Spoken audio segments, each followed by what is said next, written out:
Yeah, so here we are at Eagle Pass, and we're going to be meeting with the sort of major officials and law enforcement responsible for the border, and just hear directly from them and see exactly what's going on for yourself. So with that, let's begin. Yes, I'm Tony Gonzalez. I'm the local congressman here in the district. My district is 823 miles of the southern border, places like Eagle Pass, El Paso, Uvalde, Del Rio. We've been at the epicenter of this border crisis. What I'd really like to share is a lot of my sheriffs and local elected officials are being forgotten. Their stories aren't getting out. Some stories are, but a lot of stories aren't. The first person I'd like to hear from is Randy Brown, who is the sheriff of Medina County. It's about an hour away from, about 100 miles away from here. And Randy's behind us now. You want to come over here, Randy? And just the question I have is what's happening in your county? This is 100 miles away. And just imagine, like you're just talking to America here, and people just want to understand exactly what's going on, but assume that people do not know what's going on. Well, you got to go back some time, and whenever the open border policies from the White House kind of got thrown out there, we've been overrun. How long was that? How long ago was that? Cool. What year was that? 2 years ago. We're on our third year. We've been battling it for 2 years, and okay.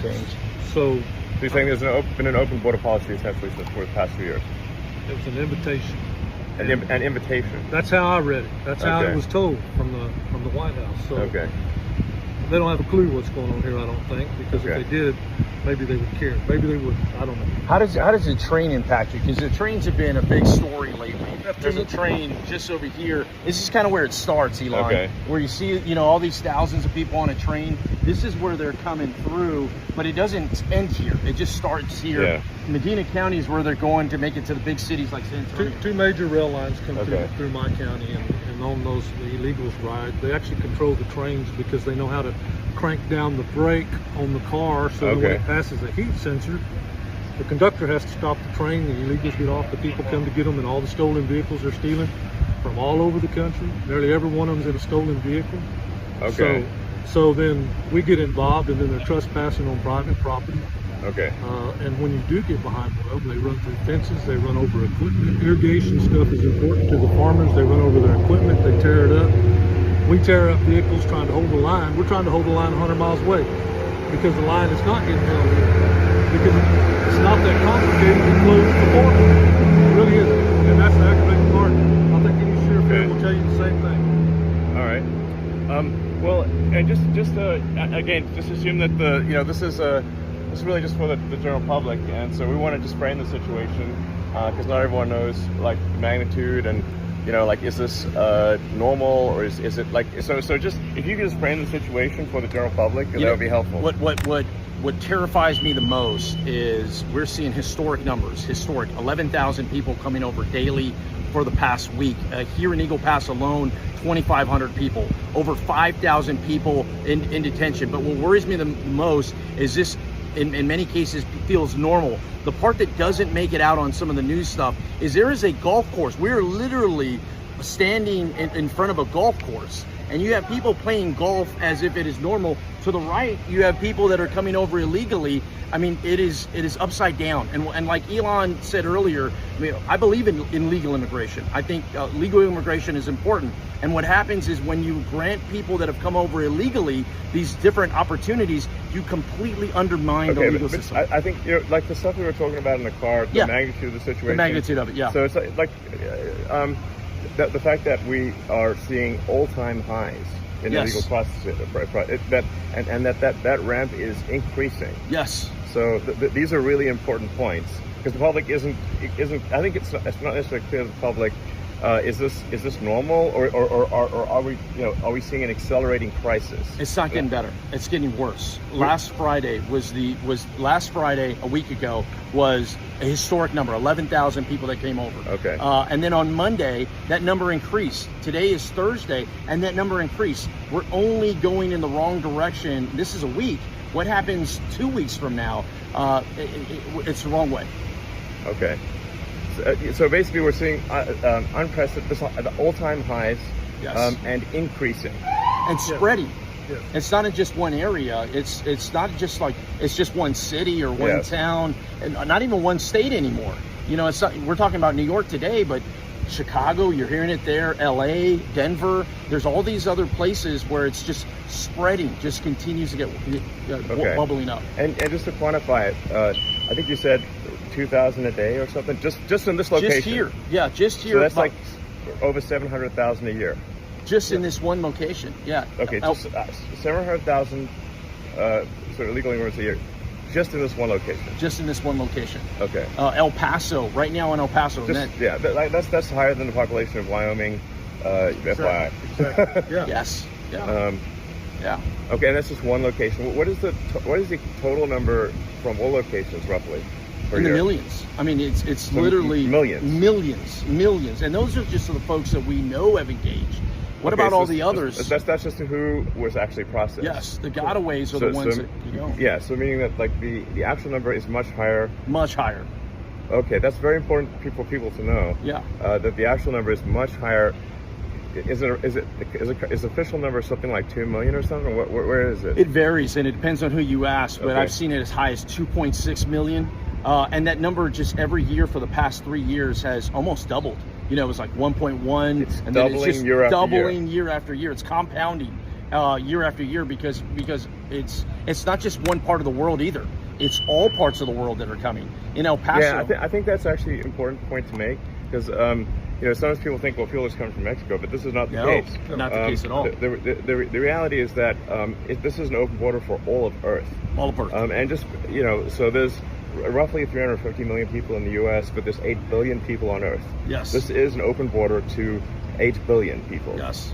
And so, in fact, I believe it's a small minority, or it's a minority. It's a small percentage that are actually coming from Mexico. Yeah. That are Mexican. That's true. Yes. Okay.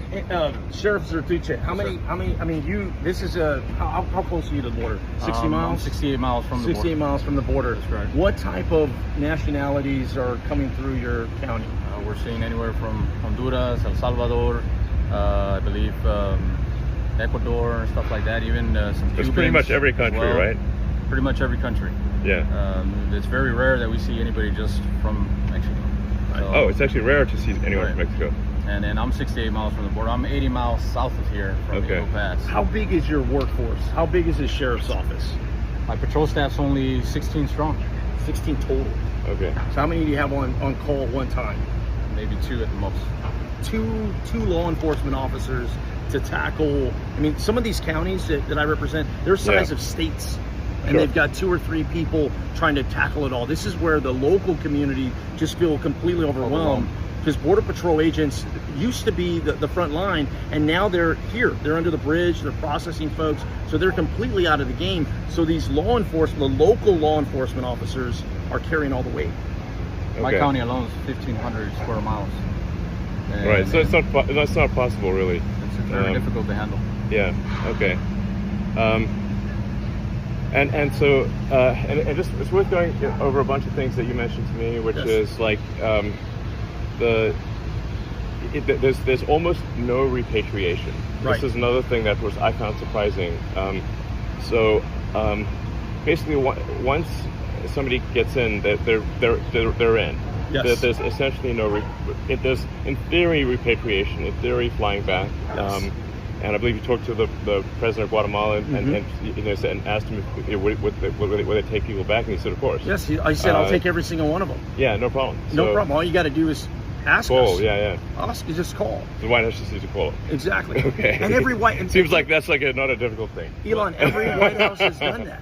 Okay. Whether it was Trump, whether it was Obama, whether it was Clinton, whether it was Bush, every single White House has had a border issue, and every single one has had to handle it the same way. Okay. By essentially going, we can't let everybody in because it's going to overwhelm us.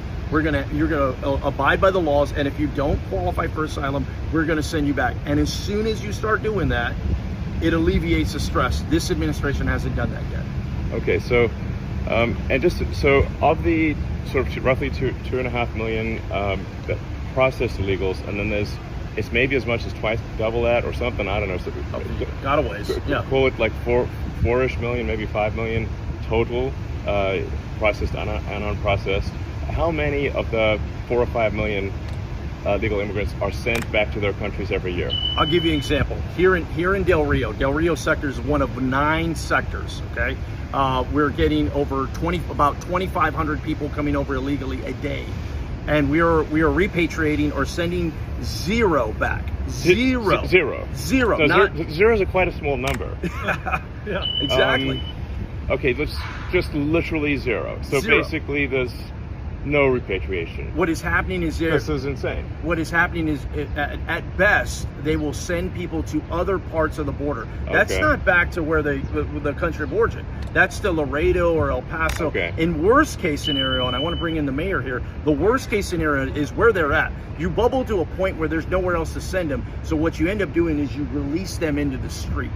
Imagine what that does to your local community. This is the mayor How of you Eagle doing? Pass. Welcome Hi. to Eagle Pass. Orlando Salinas, mayor of the city of Eagle Pass. Hi. And it's been a rough. Oh, nice town. Oh, thank you. Thank Yeah, you. It is. just FYI, in case people are wondering whether Eagle Pass is like you know, like a rundown town. It's actually really clean and nice, just FYI. Thank you so much. Yeah. You know, we're a city of 28,000 people, and we've had 19,000. I'm sorry, just so maybe talk to the camera, I suppose. Eagle Pass is a city of 28,000 people. We've had over 19,000 people in the last about 10 days come in, so we don't have the resources. It's like, wait, the more people are coming in by far, you know, than I mean, it's exceeding the population of the town on a regular basis. Absolutely. We don't have the resources to control. When you talk about the hospital, Absolutely. I think that's a Absolutely. piece that a lot of people are missing. Eagle Pass has 1 hospital. So you have thousands of people visiting this hospital. People are getting frustrated. The safety's taking a toll. People can't get medical care, our local constituents, because they're treating them in from other countries. It's just, there's only so many doctors, only so much we could do. The thing is, they're coming in without consequence, and the word gets out back to the countries, hey, come to the U.S., come to Eagle Pass, come one, come all kind of situation. And it's disappointing that we don't have a reform where we can solve this issue. The other thing about this too, Elon, is it should not be a partisan issue. I get it. The politics in it are lucrative. Exactly. There's certainly a temptation to make it a partisan issue. 100%. Yeah. But you know, this is across the board. I don't care if you're a D or an R, if you vote, don't vote, Yeah. urban America, rural America, everybody's impacted the same way. When the crisis hits your town, it's like a hurricane. When a hurricane hits you, everybody gets washed out. Sure. And it's no different. So I think there's an opportunity here if we can message it in a manner of, this is about solutions. Hey, I get the finger pointing. It's easy to say why we got here. It's like, how do we just get out of here? And I think there are some real tangible solutions we can get. Okay, so I guess like the first part of this video, and I'll take a minute to upload it once it's done, Sure. is just to frame the problem so Yes. that the American people understand the magnitude of the problem, how quickly it is growing, and that there is basically no solution currently being implemented. Yes. Yeah. Yes. Okay, and just to understand, like when, you know, you're telling me like sometimes, you know, people coming through are, you know, they have gang tattoos and, and they have the tear, tattoo on the forehead. Like I'm not sure, maybe that everyone knows what tattooing a tear on your head on your face means. I visited. That's good. It's not good. It's not good. I visited just Okay. nonstop. I visited the facility here in Eagle Pass on Monday, and there was a guy that had face and neck tattoos, hand tattoos, and he had teardrops. Now, And a teardrop is when you kill somebody. when you kill someone, and then you wear it as like as a badge of pride. You're like Right. actually happy that you've killed someone, right, and you want people to know it. right. And when someone like that comes through and they say they're an asylum seeker, what do we do? So I'm in there, and I asked the border patrol chief. I mean, we're talking about basically a serial murderer. Because he has multiple teardrops. Serial murderer and proud of it. Yes. Yes. This is not somebody you want babysitting. No, subtle. No, not at all. Okay. And so when I asked the Border Patrol chief, I go, hey, what's up with this guy? Yeah. And he asked him in Spanish, he goes, hey, have you ever been arrested before? He goes, oh, of course not. And he's like, no, I've never been arrested. And so what the Border Patrol chief said, he goes, we do not have records from people from Venezuela. Sure. So we can't track, unless they were arrested in the United States, we really don't know who some of these actors are. Many people you'll see are fleeing poverty. I get that. Sure. But there are others that are fleeing, incarceration. Yes. we are basically, it seems like a place where you can go to get away from the law. Yes. So, okay, well, I think with that, and I see this sort of just a kind of a group over there that's coming in. So it's, you know,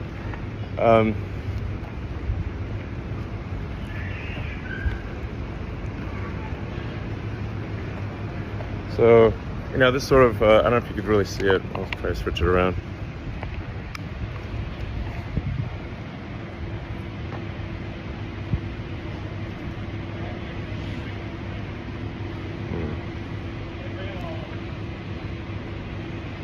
Well, I can't really switch around. So anyway, that's like, I don't know if you can sort of see that group, but that's a group there.